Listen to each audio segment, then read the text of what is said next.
Welcome to this episode of Culinary Culture. We're here in Auburn, Alabama at the restaurant called Umami.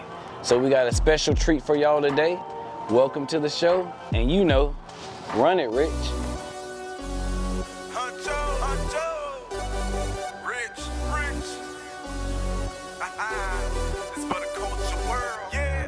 Honcho ain't rich, where you been?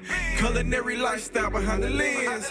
Tweet about it, spread the word, tell a friend. It's for the culture, so you know they going in. This is for the culture. This is for the culture. Culture world. This is for the culture. This is for the culture. Culture world. You gotta get in the mix with Honcho and Rich. You gotta get in the mix with Honcho and Rich. You gotta. Hey, Chef, how you doing today? Very good, thank you. Good to see you, Daniel. Good to see you, Chef Daniel. Excited to be here with you. I know you got something special, but before we get to that, Chef, what are some of the things that you hope to do with your restaurant, or some of the things that you want to achieve here? Okay, I want to create new soul food of South. New soul food of South. Imported from East. So how does that look? Is that like a blend of dishes? Like, tell us some of those, because I know you work with some of those dishes. Like, what do you have that kind of is similar to the South, but it's your own spin on it? Well, I'm from Korea. Right. And I grew up in Seattle, Washington. And that's where I started cooking back in '85, I believe. And I moved to New York City, Manhattan, which is so much people, so many different countries. Right. Where I experienced all different cuisine, how interesting, how delicious everything is, and how healthy it is. And I just fell in love with cooking with those kind of themes. And being healthy, but then taste good. And so here I am trying and bringing all this good food. I know on the menu it says Pacific Rim, but you know, some would describe it as an Asian fusion.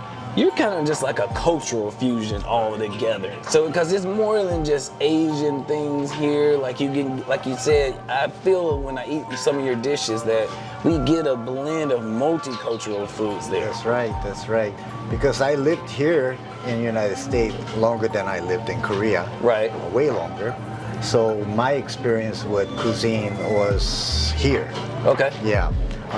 But then my origin is Asia, Korea, so there's a lot of good Korean dishes that I like to melting it together with.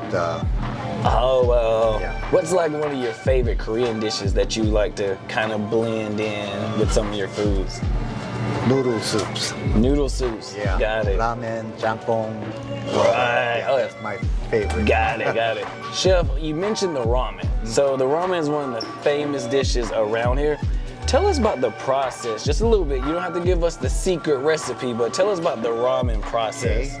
Well, originally ramen is started in China. And Japan imported it, and Japanese got really popular with Japanese ramen style. And to cook the ramen noodle broth, it takes at least days, 24 hours before we can bring it out to the table. 24 hours. Yeah. So it's a 24-hour process. And is it basically you have breaks, like, or is it just thorough 24 hours? Thorough 24 hours. So how do you do that? I have to stay here and sleep over it. Oh, wow. So, Chef, just tell about some of your influence. Well, you talked about the influences. So tell us about some of your training and background. It was my junior year in high school. I started working as a busboy, making some money. And I fell in love with cooking side. Right. And before I graduated from high school, I was already chef, trained to be. Wow. And when I finished my high school, I decided to move to Manhattan, New York, to learn more seriously. So basically. So you were in Korea, and then you decided, hey, I know. No, I was in United States. Okay, so you're already in the United States. I came to stay when I was 14. Okay. Yeah.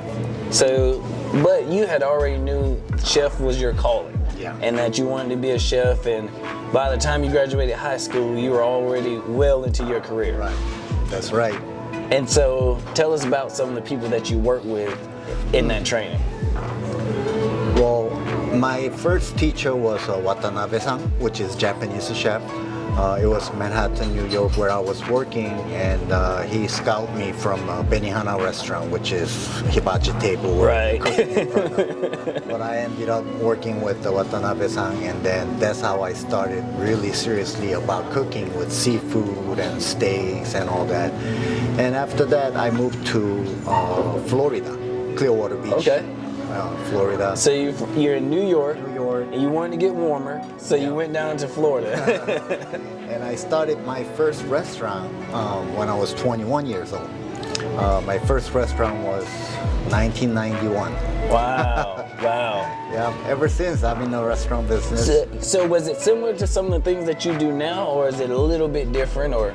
It was more strictly Japanese restaurant. Okay. Yeah, sushi, a lot of sushi, and a lot of teriyaki dish, tempura, and all that. And my culinary world got bigger and bigger, experiencing with different cuisine. So I start doing melting pot, like fusion. Right. That's where the Pacific Rim cuisine came. Oh, got it. So now that you're kind of in this, you're expanding more beyond that and kind of getting to more Southern cultural foods. And, Right. you know, what's the term? If you had a term to call it, what would you call it?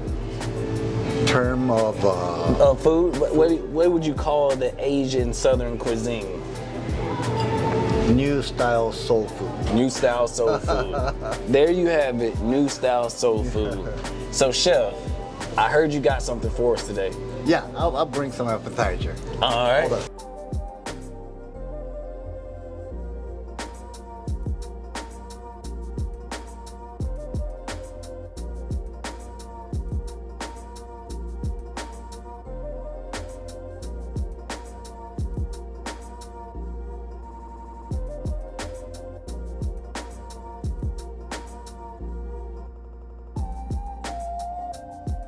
Chef, all right, it's on fire.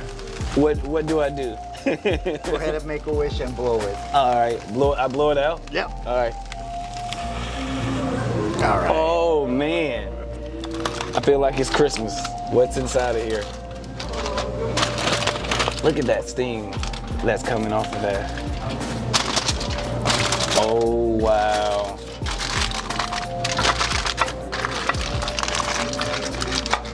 Look at that. There you go. We got some eggplant.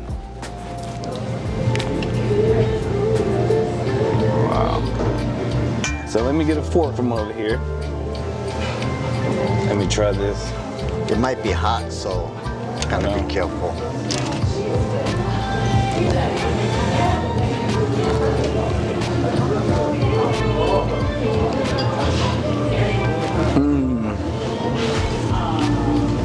All right, Chef, so walk me through the taste right now, because there's a lot of flavor just going through. You know, I definitely taste the eggplant, but there's kind of like another little sweet, savory taste to that. What are those things? That's the umami.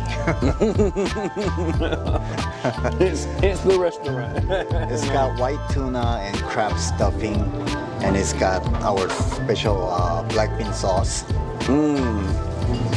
You want one, Rich? I know you can't have one, but you want one? All right, hold on. We gotta get one for Rich behind the camera. Hold on. Get one for Rich real quick. What do you think about it, Rich? Give the camera nod. Camera nod. All right, camera nod. Rich approves behind the camera. So, Chef Daniel, thank you for inviting us My out. pleasure. Thank you for showing us the dish. I guess we're gonna see you tonight. Okay, sounds good. All Come over, right. I'll show you the new happiness. Gotcha. So, Chef has to get back to work, finish with all the customers here, and we'll see you at dinner tonight. Huncho, rich. It's for the culture world. Yeah. Huncho ain't rich, where you been? Culinary lifestyle behind the lens. Tweet about it, spread the word, tell a friend. It's for the culture, so you know they going in. This is for the culture. This is for the culture.